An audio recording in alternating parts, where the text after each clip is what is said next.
O programa a seguir pode conter descrições de extrema violência e não é recomendado para pessoas sensíveis. Já comprou o jogo do Modus Operandi? É como um stop ou a dedonha, só que sem escrever nada. Tem as categorias normais, mas também tem mistério, investigação... E muito mais. Clica no link da descrição para saber tudo.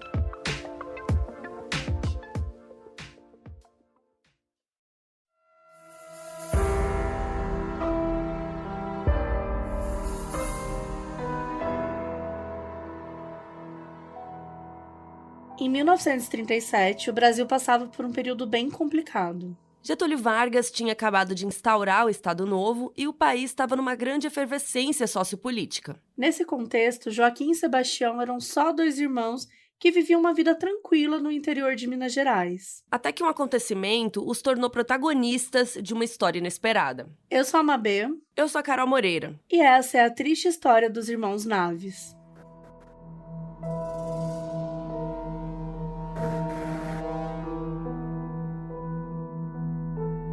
A nossa história começa no final de 1937, no município de Araguari, no interior de Minas Gerais, que é perto de Uberlândia e é onde meu pai nasceu. Sabia disso? Não sabia que seu pai era mineiro. Meu pai é mineiro. Inclusive, lá em Araguari tem a piada que é Beraba, Berlândia e a bosta do Araguari, porque é ali no Triângulo Mineiro. Mas eu não acho Araguari uma bosta, tá? Eu adoro ir lá, todas as férias eu vou pra lá. Minha avó, todo mundo Você é de nunca lá. me levou Enfim. pra Paraguari? Araguari. Vamos lá, uai. Fazer um churrasco, sou. Eu topo, vegetariano. Comer um pãozinho de queijo. Não, mas churrasquinho vegetariano. Enfim, lá em Araguari vivia a família Naves. A mãe era Ana Rosa e ela tinha 2 filhos.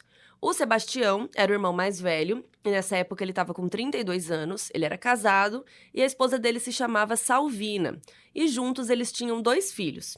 E o irmão do Sebastião era o Joaquim, que tinha 25 anos, também casado, e a esposa se chamava Antônia, e eles tinham um filhinho. Os 2 irmãos eram bem próximos e, além de amigos, eles trabalhavam juntos como agricultores e comerciantes de cereais. O principal foco deles era o arroz. Afinal, ali naquela época, Araguari tinha uma das maiores lavouras de arroz lá de Minas. E era muito comum que os comerciantes de cidades do interior fossem vender por preços maiores lá na capital, em Belo Horizonte. Mas eles não eram os únicos da família que trabalhavam com isso. Eles tinham um primo chamado Benedito Pereira Caetano, que era ali da mesma faixa etária deles. O Benedito era descrito como um cara super ambicioso e bem focado nos negócios. Ele estava sempre tendo ideias e planos para conseguir diferentes mercadorias e lucrar o máximo possível. E ele era conhecido também por sair pedindo ajuda financeira de familiares e amigos para sempre estar investindo nos seus projetos. Só que sempre dava errado e ele acabava bem endividado e devendo para os familiares também. Ele trabalhava na fazenda do pai, numa cidade próxima, mas com o crescimento da venda de arroz na época, ele decidiu se mudar para Araguari e focar um pouco nisso. Isso foi por volta de setembro de 37. O Benedito se tornou sócio dos irmãos, que eram primos dele, e ficou hospedado nesse tempo na casa do Joaquim, enquanto ele estava ali idealizando os negócios. Eles usavam um caminhão Ford V8, que não era tão grande quanto os caminhões de hoje em dia, mas na época mandava bem no serviço. E eles faziam comércios nas redondezas, tipo em cidades próximas, como Uberlândia, que fica a 45 minutos de carro, mais ou menos. E é onde fica o shopping também, porque Araguari não tem shopping. Hoje em dia, né? Na Tem época esse não drama tinha. das cidades mineiras que não tem shopping. É, aí a gente sempre vai pra Uberlândia pra ir no shopping, comer McDonald's, essas coisas que não tem em Araguari. Enfim, a questão do Benedito é que ele era meio impulsivo nos negócios, ele ia tomando uns riscos a mais, assim, o que não é necessariamente ruim, mas quando um risco dava errado, né, ele tinha um prejuízo muito maior. E foi isso que aconteceu mais no fim do ano. Querendo lucrar bastante lá em Belo Horizonte, ele adquiriu uma safra enorme de arroz para vender. E o dinheiro dessa safra ia colocar a vida dele nos eixos, né? Ele ia conseguir pagar as dívidas, começar a lucrar mais. Então, foi muito frustrante para ele quando, justamente nessa época, o preço do arroz diminuiu bastante pouco depois dele conseguir a safra. Isso acabou com ele, né, gente? Ele passou um tempão tentando negociar, mas teve que vender por um valor muito menor do que ele tinha planejado e do que também valia, né? Ele vendeu para um armazém por aproximadamente 90 contos de réis, que atualmente equivale a uns 807 mil reais. Tipo, é Um muito, pouquinho diferente. bastante. Esse é o valor atualizado IPCA, que é o Índice de Preços ao Consumidor Amplo. A maioria das fontes que usamos fala que atualmente equivale a 270 mil reais. Inclusive no episódio do Linha Direta, que a gente vai falar mais sobre ele. Só que esse atualmente é lá do início dos anos 2000. Então, gente, a gente chegou nesse novo número com a ajuda aí de uma especialista, que o nosso roteirista tinha uma tia que trabalhava com isso, entendeu? Com finanças, e com economista, né? E aí ela ajudou a gente a calcular. E como é que funciona? Você tem que calcular o IPCA para atualizar esse valor para 2023 a partir da inflação. Então, para um efeito de comparação, a grana que ele precisava para se livrar das dívidas seria 136 contos de réis, e não 90 contos de réis. Então, é como se ele só tivesse conseguido 2/3 do que precisava. Mesmo irritado, o Benedito fechou o negócio. E isso aconteceu em novembro de 37. Na manhã do dia 27 de novembro, era um sábado, e ele foi lá no banco e ele retirou o dinheiro em forma de cheque. Para quem não sabe, o cheque era um papel que tinha escrito o valor do dinheiro que você tinha direito, né, a sacar lá no banco e tal. Só que o problema é que ao invés de guardar o cheque em algum lugar seguro, guardar em casa, sei lá, ele saiu andando com o cheque pra cima e pra baixo. Gente, ele guardou o cheque dentro da calça, na cueca, que nem certos políticos aí, e, tipo, ele escondeu ali e falou, bom, vou dar meus rolês aqui, porque ele achou que ia ficar mais seguro estando com ele. O Joaquim e o Sebastião, os primos dele, né, os irmãos Naves, ainda alertaram ele, falaram que era melhor ele deixar guardado e tal, mas o Benedito achou que era melhor deixar na cueca. Aí, no domingo, dia 28, aconteceu a inauguração de uma ponte lá de Araguari, e aí quando fala Araguari eu já fico mineira. Automaticamente já começo a falar Araguari, e vários cidadãos foram lá presenciar, né, e rolou uma festinha depois. E aí a família Naves foi toda a galera. Mas, como se não bastasse, rolaram umas festividades de noite. E o Benedito foi também. E o quê? O cheque na cueca, gente. Ele foi pro rolê com o cheque na cueca ainda. Aí, de noite, ele bebeu, se divertiu, deu rolê, flertou com uma moça chamada Florisa, que ele tinha um casinho lá, às vezes eles transavam e tal. Então, ele ficou, assim, vida normal. Ai, gente, beber com cheque na cueca, o que pode dar errado, né? Pois é. Vamos lá. O Benedito, ele era muito impressionável quando se tratava de dinheiro. Então, ele ficou botando banca, dizendo que estava cheio da grana, sendo que ele nem conseguia pagar todas as dívidas, né? E tem essa coisa também que quando você bebe, você fica mais rico, né? Não sei se já... Todo mundo já passou um pouco por isso, assim. Hoje Sim. eu já tô livre Eu quero pagar disso. conta pra todo mundo. Nossa. Não saiam comigo pra beber, gente. Eu não posso. Ou saiam, Senão né? eu fico pagando a conta. Hoje em dia eu já me livrei desse mal, mas teve uma época que, nossa, eu bebia. E eu ficava, assim, riquíssima. Riquíssima. É. Eu, nossa, eu vou pegar, então, vou pedir uma porção caríssima. Chega. Mas, enfim. Então, né, o Benedito era desse. E aí, por volta das 2:30 da madrugada, né, do dia 29, ele se despediu de um amigo que estava com ele e, em teoria, voltou para casa do Joaquim. E depois disso, gente, ninguém nunca mais viu o Benedito.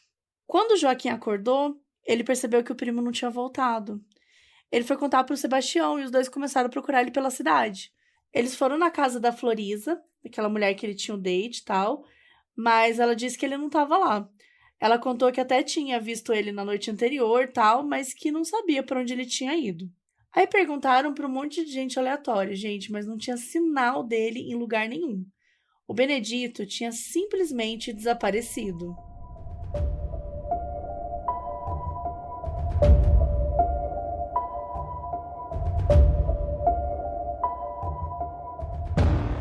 Segunda-feira, dia 29 de novembro de 37. O Benedito Pereira Caetano estava desaparecido. Os seus primos, Joaquim e Sebastião, e o pai dele, rodaram toda Araguari procurando por ele, mas nada. Então, só restava ir para a polícia. Eles conversaram com o delegado Ismael do Nascimento, que instaurou um inquérito para tentar encontrá-lo. Sob a orientação dele, o Sebastião e o Joaquim saíram da cidade e foram para a fazenda do pai do Benedito. Perguntar dele lá e tal, para ver se ele estava lá, e ele não estava. Quando soube que o filho estava desaparecido, o pai dele ficou desesperado, voltou para Araguari, né? Eles foram procurar, mas não adiantou de nada. O delegado Ismael começou a trabalhar no caso, ouviu os depoimentos E algumas das pessoas ouvidas foram a Florisa, a mulher que o Benedito tinha um casinho, né? O José Lemos da Silva, que era proprietário do armazém, que tinha comprado a safra de arroz lá do Benedito por, 90 contos de réis. O João Batista Ferreira e Sebastião Vieira da Costa, que eram amigos do Benedito e que estavam ali na festinha, né? Foram as últimas pessoas a terem visto ele. Os irmãos Naves explicaram para o delegado sobre as dívidas do Benedito e que ele estava andando com dinheiro para todo canto. E mesmo aquele dinheiro, não era suficiente para pagar todas as dívidas. O delegado Ismael começou a trabalhar então com a hipótese que o desaparecimento dele tivesse alguma coisa a ver com dinheiro. Só que o problema é que as semanas foram passando e nenhuma pista foi encontrada. Ele tinha simplesmente sumido do mapa. Ninguém viu, ninguém achou um pedaço de roupa ou vestígio dele, ninguém ouviu falar, então não tinha muito para onde seguir com as investigações. E a população de Araguari foi ficando bem agoniada. Quem conhece cidade pequena sabe que, gente, a fofoca rola solta. Então, com pouco tempo que aconteceu, esse era o único assunto relevante da cidade. E assim ainda continuou por muito tempo. Quando deu quase um mês do caso e não tinha nenhuma pista, nenhuma descoberta relevante, a população começou a pedir que o delegado Ismael fosse substituído. Eles queriam alguém mais competente. E a gente tem que dar uma pausa aqui para falar um pouco desse contexto histórico, que é importante. 37 foi um ano muito caótico para o Brasil.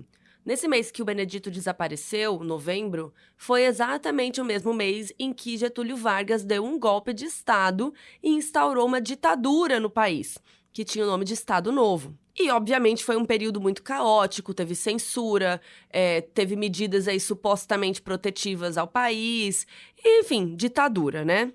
Mas a chave da questão é que o Estado Novo acabou se envolvendo também no desaparecimento do Benedito. E aí vocês perguntam, nossa, o que tem a ver o Benedito lá no interior de Minas Gerais com uma ditadura que está mudando a estrutura de um país inteiro? Pois é, foi o timing. Porque, como dissemos, quando o Benedito desapareceu, tinha poucas semanas que o Vargas tinha instaurado o Estado Novo. E uma das promessas que ele mais fazia é que ia botar ordem na casa, que não ia deixar mais acontecer violência, nada que fosse contra a moral, os bons costumes, etc. E ele usava muito a rádio como forma de passar essas mensagens. Era o meio principal de mídia na época. E lá em Araguari, a população estava toda agitada, querendo que esse caso fosse resolvido. Então eles ouviam no rádio Vargas falando que ia solucionar tudo e começaram a cobrar ajuda. A história foi crescendo, passando para cidades vizinhas, até chegar no pessoal do Estado Novo. E eles decidiram assumir, porque envolvia sumiço de dinheiro também. E era um período ali muito complicado economicamente. E foi conveniente para a própria ditadura, porque era um caso simples, assim, entre aspas. Envolvia uma pessoa só, reforçava a imagem deles que tinha acabado de assumir, e já estavam fazendo a mudança acontecer. Então, para eles, assim, era conveniente. Então, o Estado Novo mandou um novo delegado para investigar o desaparecimento do Benedito. O nome dele era Francisco Vieira dos Santos, que era tenente militar. Ele estava em Belo Horizonte e se deslocou lá para Araguari. Ele chegou na cidade no fim de dezembro, uns dias antes do Natal. O tenente Vieira era uma figura de muita autoridade, ele era bem impactante, assim. Ele tinha um uniforme que ele usava sempre, super impecável. Ele tinha aquela cara fechada, bem cara de mauzão. E as pessoas lá de Araguari tinham medo dele. E muitos consideravam ele arrogante. Mas, isso era o de menos. Porque para ele não tinha problema ameaçar de usar violência ou usá-la. Quando ele estava passando por uma rua e via algo que ele julgava indevido, ele não tinha pudor nenhum de mostrar a arma ou de agredir alguém sem motivo. Mas ele passava a imagem de alguém que estava no controle da situação e queria conseguir cumprir essa missão aí de resolver o caso do Benedito. Logo quando ele chegou, os irmãos Sebastião e Joaquim foram se apresentar para ele na delegacia e contaram novamente o que eles sabiam sobre o desaparecimento. Eles também levaram uma testemunha que tinha acabado de conseguir. Era um cara chamado José Joaquim Teodoro de Lima, que tinha o apelido de Zé Prontidão. E o que aconteceu? A mãe dos irmãos Naves, a dona Ana, conhecia esse Zé Prontidão, que era caminhoneiro, e ele fazia muitos bicos naquela região. Quando ele foi para Araguari, ela contou para ele que estava preocupada com o sumiço do Benedito e explicou a história para ele. E daí o Zé Prontidão contou para ela que achava que tinha visto o Benedito em Uberlândia, que era bem perto dali. O Zé Prontidão estava ali fazendo bico em algum lugar e aí apareceu um cara chamado Benedito Pereira procurando emprego. E que o Benedito trabalhou no mesmo lugar que ele por 3 dias. E aí depois o Zé Prontidão viu ele num posto de gasolina com uma mala. E aí o Benedito falou que ia pegar a carona, né, com algum caminhão, e aí o Zé Prontidão nunca mais viu ele. E aí foi uma galera na delegacia contar isso pro Tenente Vieira. Foi o Sebastião e o Joaquim, as esposas deles, a Salvina e a Antônia, e a mãe, Dona Ana. E, né, o Zé Prontidão também foi lá para depor. E aí o Tenente Vieira escutou eles individualmente, mas, ao invés de seguir a pista do Zé Prontidão, ele inventou uma teoria própria. De início, já, ele achou que o Joaquim era responsável pelo sumiço do Benedito. Como o primo estava na casa dele, ele poderia ter voltado para casa e o Joaquim ter feito alguma coisa. Mas, depois ele começou a achar que o Sebastião também estava envolvido. Como os 3 eram sócios, o tenente achou que os irmãos Naves tinham sumido com o Benedito para ficar com o dinheiro. E eles tinham sido os primeiros a prestar queixa sobre o desaparecimento e tal, para dar aquela despistada. De acordo com ele, esse Zé Prontidão estava sendo obrigado pelos irmãos a falar que tinha visto o Benedito. E, de início, o tenente teve várias conversas privadas com o Zé Prontidão, meio que insinuando para ele que era para acusar os irmãos. Quando o Zé Prontidão não fez isso, o tenente levou ele para ser torturado, até que ele mudou o depoimento e disse que tudo que tinha contado era mentira, que realmente tinha sido convencido pelos irmãos e pela Dona Ana e que tinham pagado ele para mentir. E daí o Tenente Vieira tinha um depoimento corroborando a teoria dele, né? E isso foi o suficiente para mandar prender os suspeitos. Primeiro ele prendeu o Joaquim, que era o que ele mais tinha suspeita, só que depois de alguns dias ele mandou prender o Sebastião também. E não só ele, a Dona Ana, mãe deles, também foi presa como cúmplice. Ela era uma senhora de 66 anos. Infelizmente, os 3 passariam por coisas muito piores do que isso.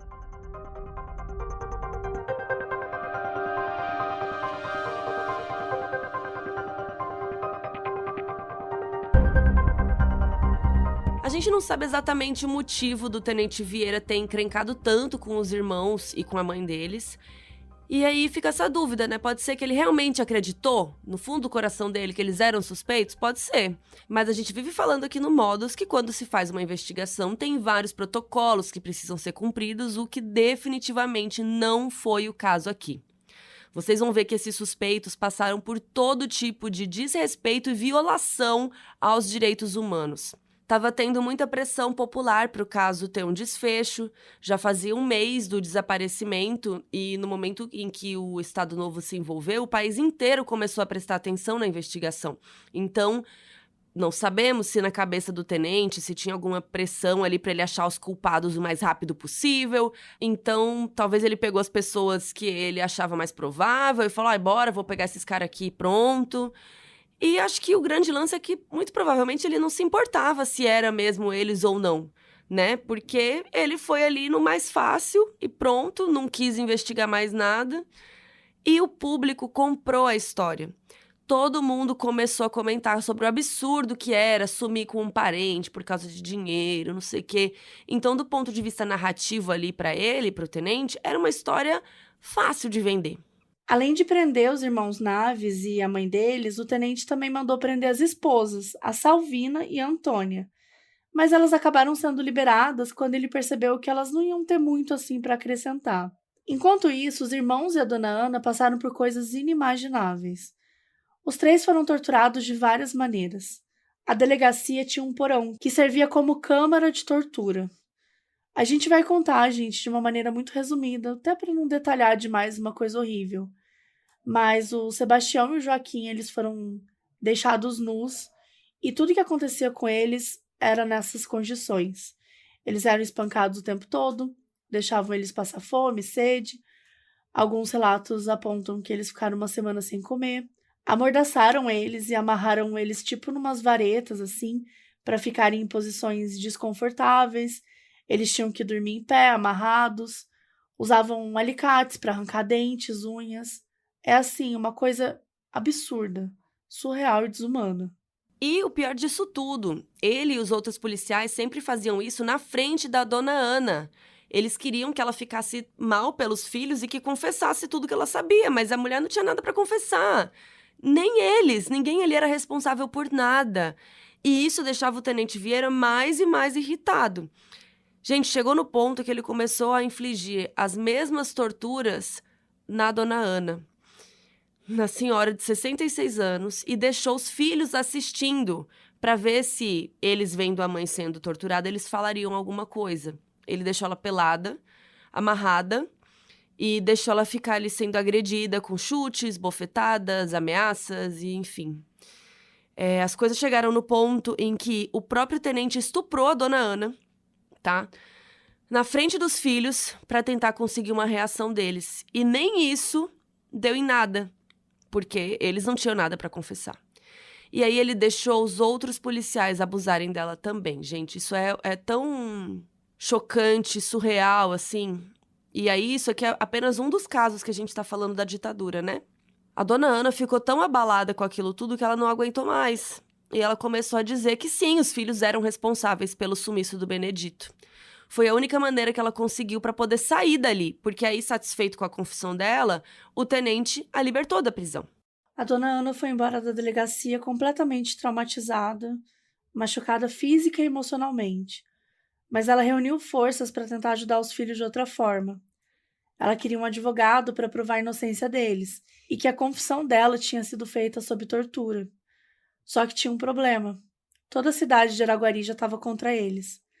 A população comprou a história do tenente e nenhum advogado queria ir contra o Estado Novo. Foi aí que a dona Ana encontrou o advogado João Alarme Filho. De início, ele não queria ter nada a ver com o caso. Ele também achava que os irmãos eram culpados.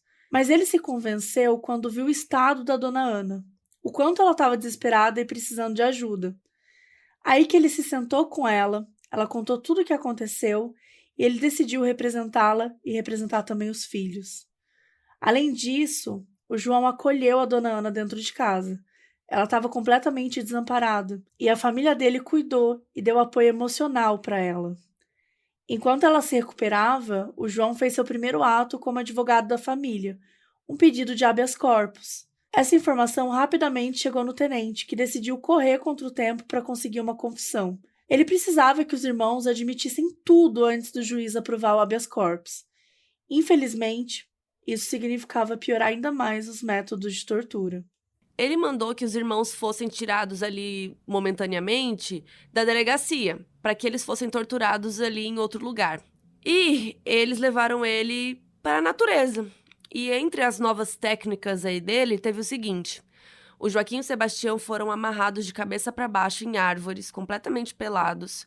Tiveram seus corpos cobertos de mel. Pra gente, os bichos, abelha, insetos, formiga, para os bichos ficarem ali subindo neles, lambendo, picando eles. Só que, gente, eles foram tão fortes, eu não sei nem explicar como que eles conseguiram isso, porque eu não sei se eu conseguiria, eu já teria confessado o que o cara quisesse há muito tempo, eu acho. Eles foram muito fortes, nada adiantava, eles continuavam dizendo que não tinham feito nada. Então o tenente Vieira fez um plano muito cruel. Dos dois irmãos, ele achava o Joaquim, que era o mais novo, de uns 25 anos, que ele era mais frágil emocionalmente e tal, então focou em pegar uma confissão dele.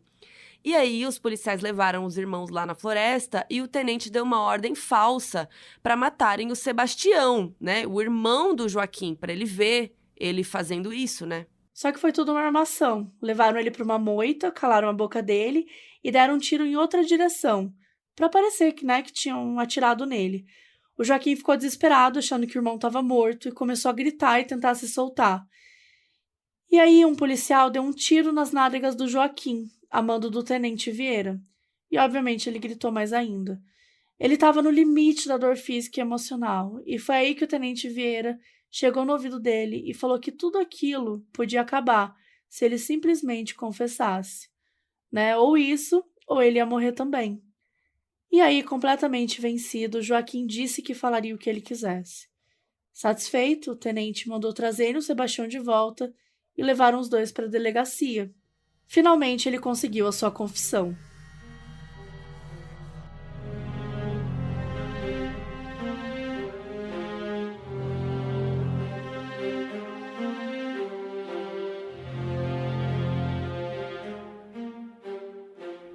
De volta à delegacia, o Joaquim confessou entre aspas, porque na verdade o Tenente Vieira montou a história inteira com vários detalhes e o Joaquim ia confirmando sem questionar nada. E a história criada foi o seguinte: lá na madrugada de 29 de novembro, quando o Benedito tinha sumido, ele tinha voltado para casa do Joaquim. O Joaquim o mais novo, né? Então o Joaquim estava lá esperando ele, junto com o Sebastião, e eles tinham planejado uma emboscada para o primo. O Benedito chegou por volta das 3 da madrugada e os irmãos convidaram ele para dar um rolê em Uberlândia. E aí ele teria aceitado e os 3 se aprontaram e entraram no caminhão para pegar a estrada. Por volta das 4 da madrugada, eles pararam, porque os irmãos falaram que queriam beber água ali no rio do lado. Aí eles desceram até a margem do rio, o Sebastião na frente, o Benedito, o primo, no meio e o Joaquim atrás. Aí eles beberam água e logo em seguida o Sebastião agarrou o Benedito por trás e o Joaquim teria pegado uma corda e amarrado no pescoço do Benedito. Aí o Benedito tentou se libertar e o Sebastião soltou ele de um jeito que o próprio Benedito, sem querer, ficou ali apertando a corda mais ainda e um pouco depois morreu enforcado. E aí o Sebastião mexeu no corpo e pegou o cheque de 90 réis que o Benedito levava com ele. Eles guardaram o dinheiro numa latinha que levaram com esse intuito. E aí o Sebastião teria segurado o cadáver pela cabeça e o Joaquim pelos pés, e aí jogaram ele no fundo do rio e deixaram a corda lá na margem. Eles voltaram para o caminhão e quando eles passaram perto de uma fazenda, o Sebastião mandou o Joaquim estacionar. Dali, eles entraram no mato e entre 500 metros e 1 quilômetro para dentro, eles chegaram numa moita. E lá eles cavaram um buraco e esconderam a latinha com o cheque. Eles voltaram, esse 1 quilômetro aí, até onde o carro estava estacionado, e eles marcaram 2 árvores para reconhecer o lugar. O plano deles era voltar um tempo depois para pegar o dinheiro quando tivesse acima de qualquer suspeita. E aí depois disso, os irmãos voltaram para Araguari e cada um foi para sua respectiva casa.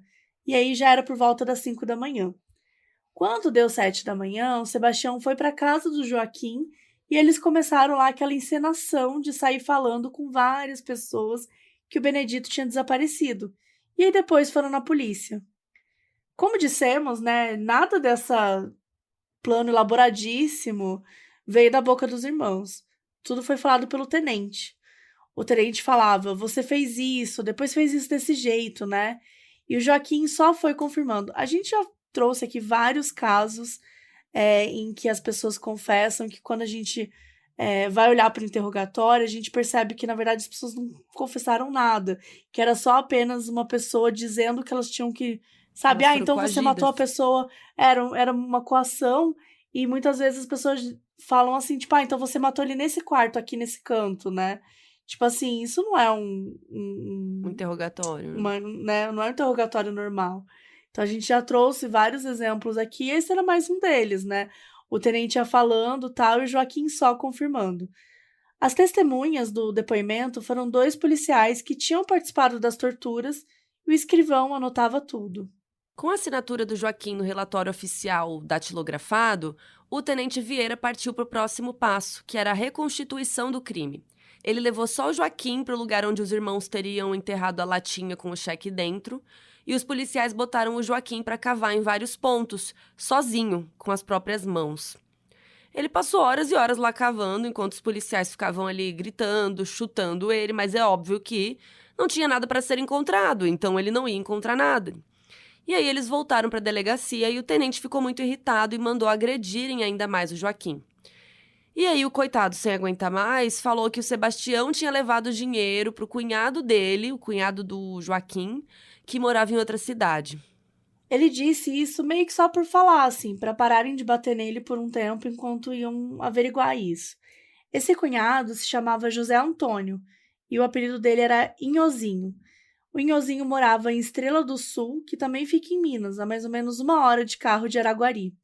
O tenente foi lá na fazenda do tal Inhozinho e fez várias perguntas para ele.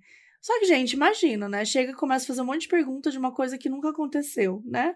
O cara não fazia ideia do que estava rolando. E o tenente foi jogando uns verdes, fazendo umas perguntas difíceis de interpretar.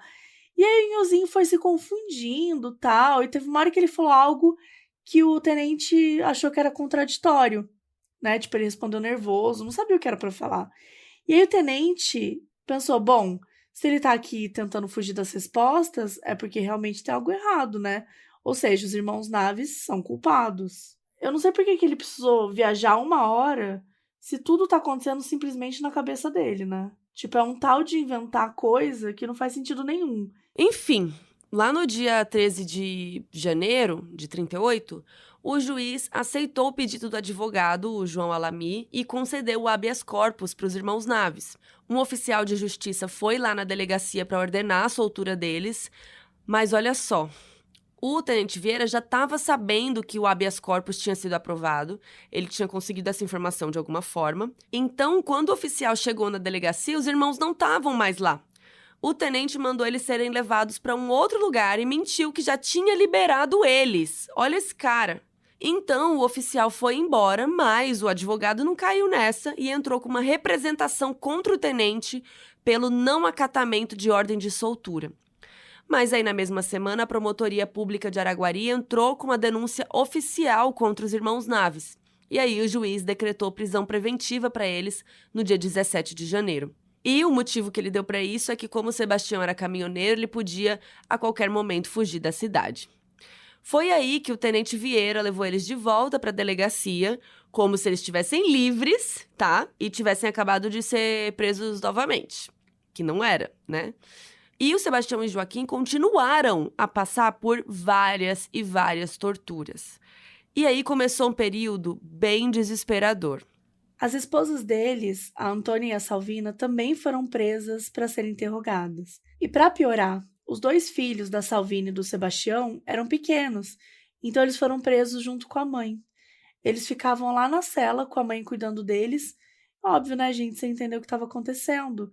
Imagina, o mais velho tinha 3 anos e o mais novo era um bebê de 10 meses de idade. Gente, isso é absurdo em tantos níveis. Você prender uma criança e um bebê de 10 meses, você prender uma mãe. Tipo assim, sabe? É bizarro, cara. Depois de todas as outras torturas que inaceitáveis, tipo, é surreal isso. Enfim, eles fizeram isso justamente para deixar, né, óbvio, para a mãe desesperada, fazer com que ela dissesse tudo, qualquer coisa que fosse para proteger os filhos. E as duas, gente, elas sabiam tudo que os maridos e a sogra passaram, então elas estavam muito assustadas. A Antônia, a esposa do Joaquim, foi ameaçada de estupro pelos policiais. Então ela resolveu confessar que o Joaquim e o Sebastião tinham matado o Benedito mesmo. Enquanto isso, Joaquim deu um novo depoimento e dessa vez disse que o dinheiro roubado estava com a mãe deles, a dona Ana.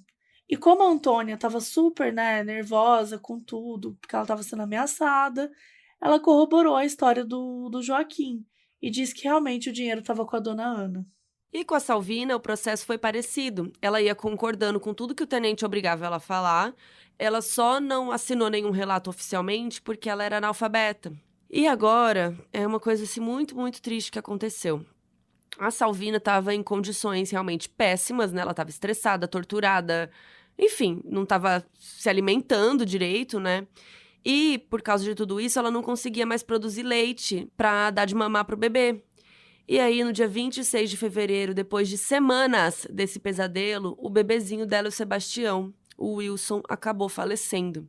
Um bebê de 10 meses de idade que estava vivendo numa cela, com os pais sendo torturados num ambiente sujo, sem claridade, sem comida, né, sem o leite, enfim.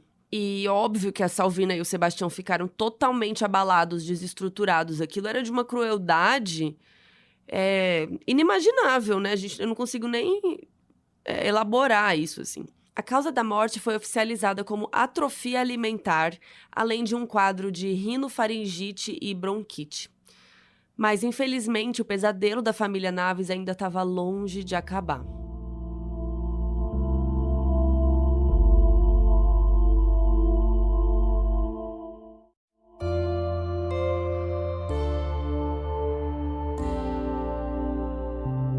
Os meses passaram e as torturas continuaram.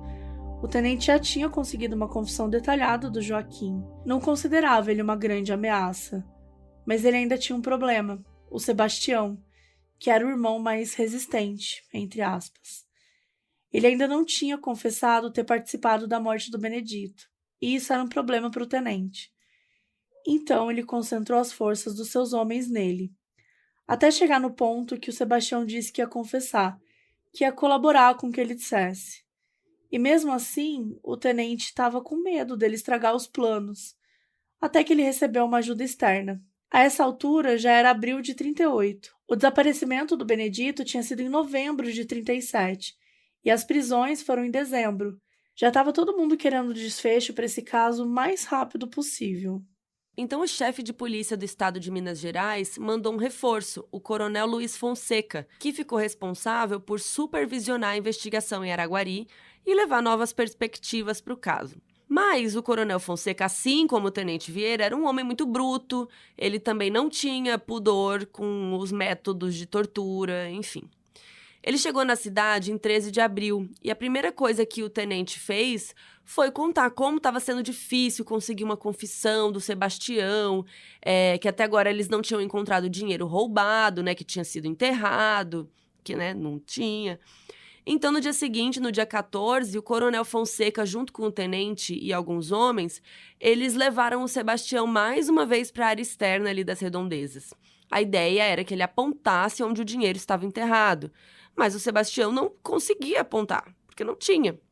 Então levaram ele para uma área de uma fazenda e, de novo, começaram a fazer todo tipo de tortura com ele. Primeiro fizeram algumas das coisas que já rolaram antes, né, do corpo coberto com mel e tal. E aí depois foram adicionando torturas novas, como puxar a língua dele com alicate, de uma forma violenta, e bateram muito nele.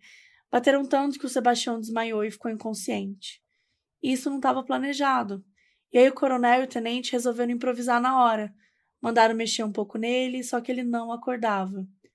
Então acharam que ele estava morto, ou que no mínimo estava à beira da morte. E eles resolveram simplesmente deixar o corpo dele ali. Voltaram para Araguari e, para ninguém suspeitar da ausência dele, o coronel Fonseca teve a ideia de simular que o Sebastião tinha fugido. Ele escreveu um documento para o juiz no próprio dia 14 de abril, contando que o Sebastião tinha fugido na noite anterior, no dia 13. E guardem essa informação das datas. Mas a verdade é que o Sebastião resistiu. Aquela área onde torturaram ele era de uma fazenda que pertencia ao coronel José Rodrigues da Cunha Pólvora, conhecido como Zeca Pólvora. E ele encontrou o Sebastião ali e conseguiu socorrê-lo com vida. A gente não conseguiu descobrir quanto tempo levou ali para ele ser salvo. Algumas fontes dizem que foi no mesmo dia, outras falam que foi no dia seguinte. Fato é que ele ficou ali um tempão sozinho, desamparado ali na grama, enquanto, ninguém aparecia. O Zeca Pólvora levou o Sebastião para a casa dele, cuidou dos ferimentos e ele ficou ali se recuperando com calma e os dois criaram uma amizade. O Sebastião contou para o Zeca que tinha sido acusado injustamente, que estava sendo torturado, contou tudo.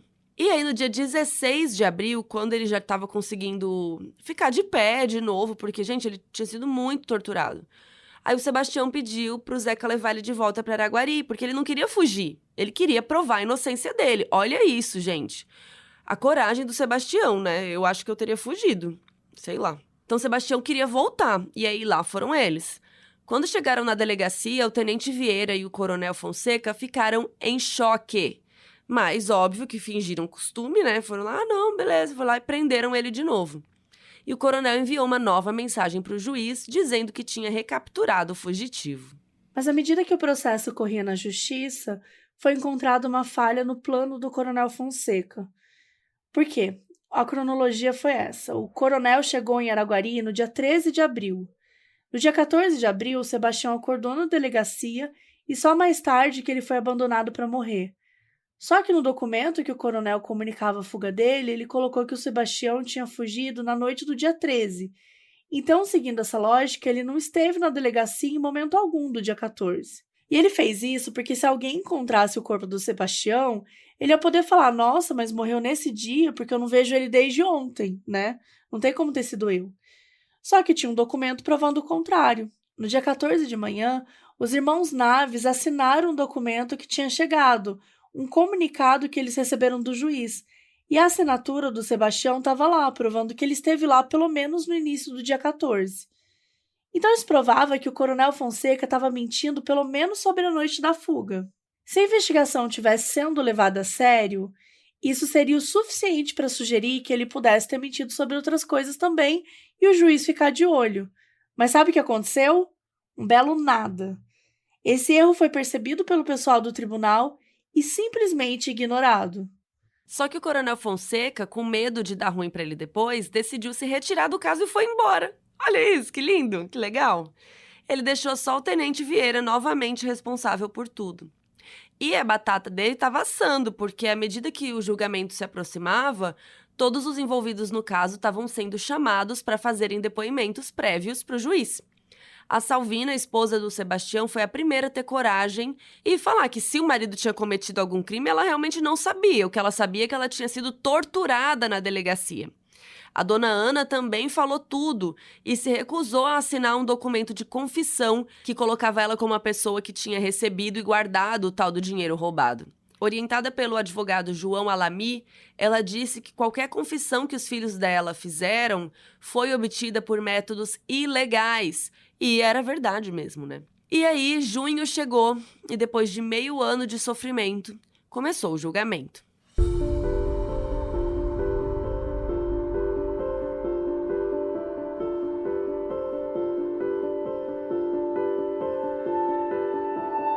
No dia 27 de junho de 1938, começou o julgamento. Antes mesmo de começar, ele já era histórico, porque foi o primeiro julgamento na história de Araguari a ter mulheres entre os membros do júri. Ao todo, eram 7 jurados. O advogado, o João Alamy, representou oficialmente os irmãos Naves como advogado de defesa. O Sebastião e o Joaquim já foram os primeiros a serem ouvidos no tribunal, e depois vieram as testemunhas. Durante todo o julgamento, o tenente Vieira estava presente com uma postura meio ameaçadora, tanto para os irmãos quanto para as testemunhas de defesa, como a dona Ana. Ele gostava de ficar em pé olhando fixamente para a pessoa que estivesse testemunhando, meio que na intenção de desestabilizar, para ninguém falar nada contra ele. Mas isso não serviu de nada, gente, porque os irmãos não se calaram. E lá, ao vivo, contrariando tudo que estava na confissão oficial, eles disseram a verdade. O Sebastião foi primeiro e disse que só assinou o documento de confissão porque ele foi torturado pela polícia.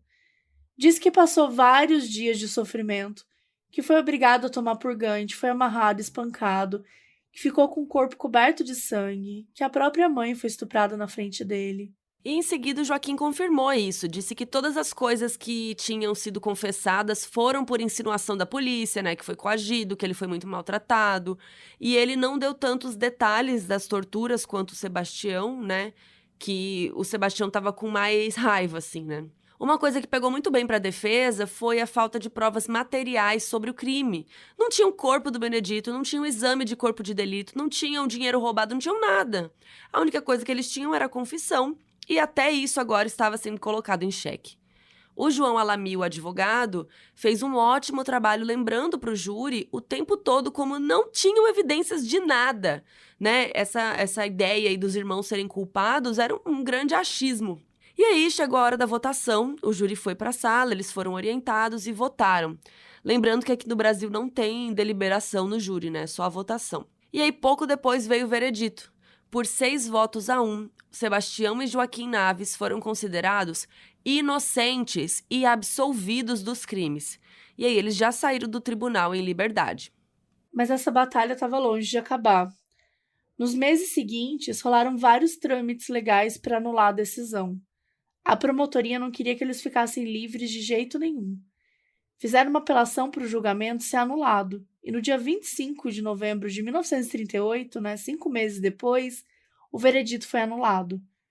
Foi marcado um novo julgamento para o dia 21 de março de 1939, e o Sebastião e o Joaquim foram obrigados a passar por todo esse processo novamente. Mas como eles já tinham vencido da outra vez, o advogado só fez manter as mesmas linhas argumentativas para convencer o novo júri. E a defesa ainda tinha um bônus, que era Antônia, a esposa do Joaquim. Ela era a única da família que ainda não tinha feito um depoimento, dizendo que toda a história do sumiço era uma farsa. Os irmãos já tinham falado, além da dona Ana e da Salvina, a esposa do Sebastião. A Antônia era a única que ainda não tinha dito nada por medo do tenente, mas agora que ele já tinha ido embora da cidade, ela contou tudo.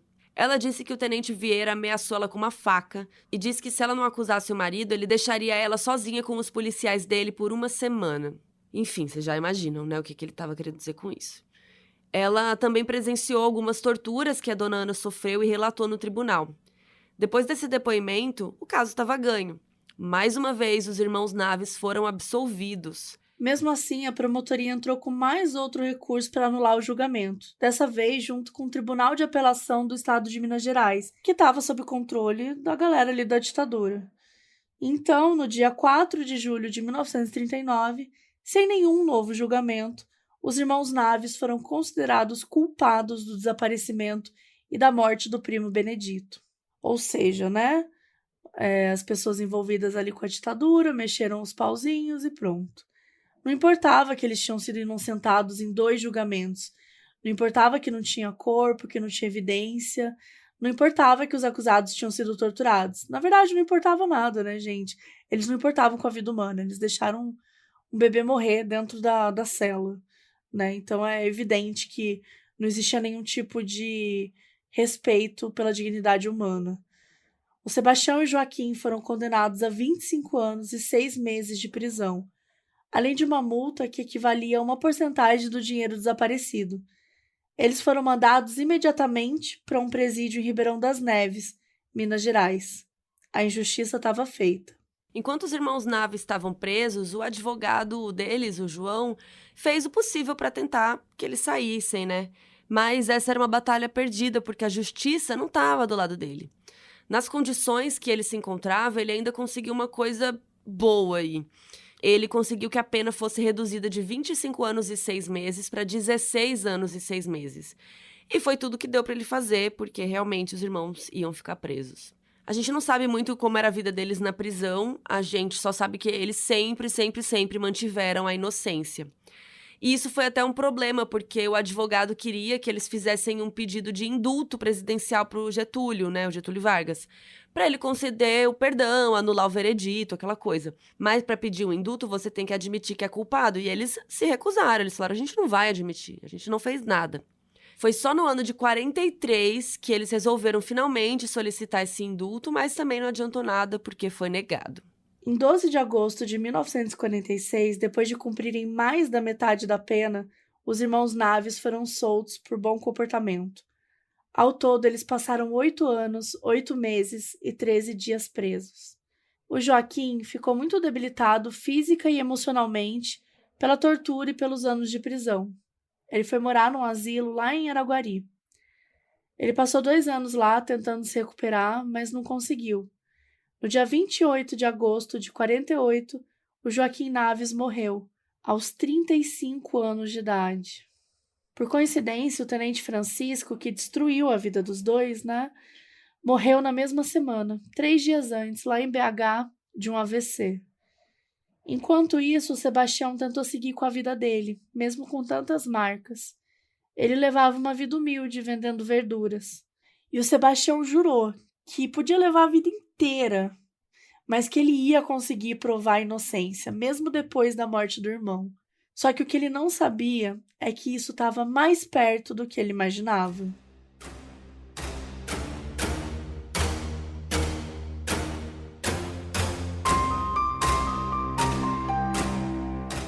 No dia 24 de julho de 52, o Sebastião Naves recebeu um telegrama de um parente que dizia algo muito chocante. Ele afirmava ter visto o Benedito, vivo, nos arredores da fazenda do pai dele, lá em Nova Ponte, Minas Gerais. O Sebastião não perdeu tempo e chamou a polícia para acompanhá-los. E naquela noite eles dirigiram até a fazenda. E quando chegaram lá, vocês estão sentados? Realmente estava lá o Benedito. Não estava só vivo, como ele estava show, bem de saúde, tranquilo. E aí foi um choque enorme para todos. Mas a reação, acho que mais surpreendente foi a do Sebastião, porque, sei lá, imagina você, né? Você foi torturado, você foi preso, seu irmão faleceu, né? Por consequência de tudo isso também. A vida destruída, né? A vida foi destruída. E o seu primo não fez nada. O seu primo estava ali vivo, tipo, sumiu, não foi lá falar, gente, eu tô vivo, né? Só que o impulso que o Sebastião teve foi, tipo, ficar feliz que ele estava vivo. E, óbvio, também ele ia poder provar sua inocência. E aí ele foi levado pela polícia de Araguari para prestar depoimento e ficou preso preventivamente para não tentar fugir. E daí ele contou sua versão da história. Disse que na noite que desapareceu, ele foi abordado e assaltado por 3 homens que levaram o cheque dele. Então ele resolveu fugir, porque sem dinheiro ele não ia poder pagar nenhuma dívida. Naquela madrugada, ele pegou um trem para Goiás. Ele estava todo sujo de sangue e se limpou no banheiro público para não levantar suspeitas. E aí diz que nesses anos ele passou por vários lugares, incluindo Goiás, Mato Grosso e até Bolívia. E que depois de anos, finalmente conseguiu comprar uma casa e estabelecer sua vida em Jataí, em Goiás. Falou que nunca soube de nada sobre os irmãos Naves, que não sabia que os primos tinham sido acusados, torturados, nem presos. E que ele tinha voltado para Nova Pontes 2 noites antes, e que só aí que ele soube de tudo que aconteceu. Mas enfim, teve uma coisa que parecia muito suspeita para a polícia, porque ele tinha mudado de nome oficialmente. O que dava a entender que ele queria fugir da história, ficar longe, mas assim, ele não estava sendo acusado de nenhum crime, né? E qualquer crime que ele tivesse cometido também já teria sido prescrito, né? Já teria acabado. Ele tinha criado família lá em Goiás, ele tinha esposa, tinha 2 filhos. E já que ele tinha mudado de nome, a polícia precisava que eles fossem para Araguari para reconhecer ele, né? Para confirmar que ele era o Benedito mesmo, porque ele estava usando o nome de José Pereira Gomes. E aí, nos dias que o Benedito ficou na prisão esperando, a população de Araguari descobriu que ele estava vivo, que ele voltou e ficou muito revoltada. Uma multidão se reuniu na frente da delegacia. As pessoas queriam entrar lá para linchar o Benedito. Eles achavam um absurdo ele ter ficado sumido por tanto tempo, né? Enquanto outras pessoas estavam sendo torturadas e presas por conta de algo que ele fez. Chamavam ele de covarde, de coisas muito piores. Só que esse não ia ser o momento mais difícil do Benedito. Pouco tempo depois, em agosto, aconteceu uma tragédia. Quando a esposa e os filhos do Benedito estavam no avião indo de Goiás para Minas, rolou um acidente, né? E todo mundo morreu. E aí tem uma galera das teorias de conspiração que acha que o acidente foi planejado para os irmãos Naves nunca poderem ser oficialmente inocentados. Enfim, tem aí essa teoria. E aí, quando aconteceu essa tragédia, o Benedito ficou devastado, né, gente? Mais uma vida totalmente destruída, né? Por acidente, enfim. Mas o cara tava totalmente destruído, ele pensou em tirar a própria vida, ele tava muito mal. E como ele não estava sendo acusado de nenhum crime, ele acabou sendo solto. E mais uma vez, ele desapareceu. Nunca mais se soube do Benedito. Muito tempo depois, lá para os anos 60, alguns parentes souberam que ele estava morando no Mato Grosso e trabalhando com garimpo. Mas nenhuma das pessoas que a gente está contando aqui jamais soube dele de novo. Ainda em agosto de 1952, o advogado, o João Alamy, entrou com uma ação oficial para os irmãos Naves serem inocentados. O veredito saiu só em outubro de 53, e o egrégio Tribunal de Justiça do Estado de Minas Gerais definiu Sebastião e Joaquim como inocentes de todas as acusações. Reconheceram que todo o processo foi cheio de equívocos e que houve sim violência policial. Finalmente, depois de 16 anos, o Sebastião deu esse presente para a memória do Joaquim. Nos anos seguintes, vários processos continuaram rolando na justiça, até que em 60, o estado de Minas Gerais foi condenado a pagar uma indenização para a família Naves. Indenização essa que, de acordo com Ivaldo Naves, o filho do Sebastião, não deu nem para o pai comprar uma casa, mas que para ele estava tudo bem porque a questão nunca foi sobre dinheiro. Mas não está certo, porque eles destruíram a vida deles e o Estado tinha sim que pagar uma indenização milionária. Mas enfim, no dia 10 de maio de 63, finalmente em paz consigo mesmo, o Sebastião morreu aos 58 anos de idade. 2 meses depois, no dia 3 de julho, a dona Ana morreu, aos 97 anos.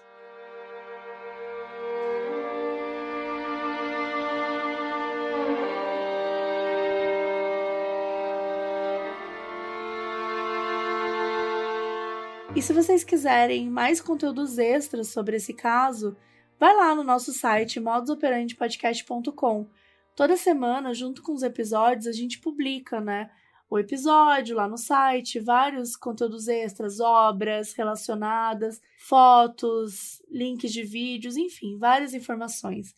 Lá na página dos Irmãos Naves, vocês conseguem encontrar um link para o episódio do Linha Direta sobre esse caso e também para o filme O Caso dos Irmãos Naves, que saiu em 1967 e contou a história de maneira ficcional. Tá inteiro no YouTube. O caso dos Irmãos Naves é uma grande vergonha para a história do nosso país. E é um lembrete constante do perigo de se acusar e prender pessoas sem provas e com uma investigação baseada em achismos. É também um retrato fiel de uma época de torturas horríveis apoiadas pela ditadura. A gente precisa conhecer a nossa história e sempre lutar para que isso nunca mais se repita.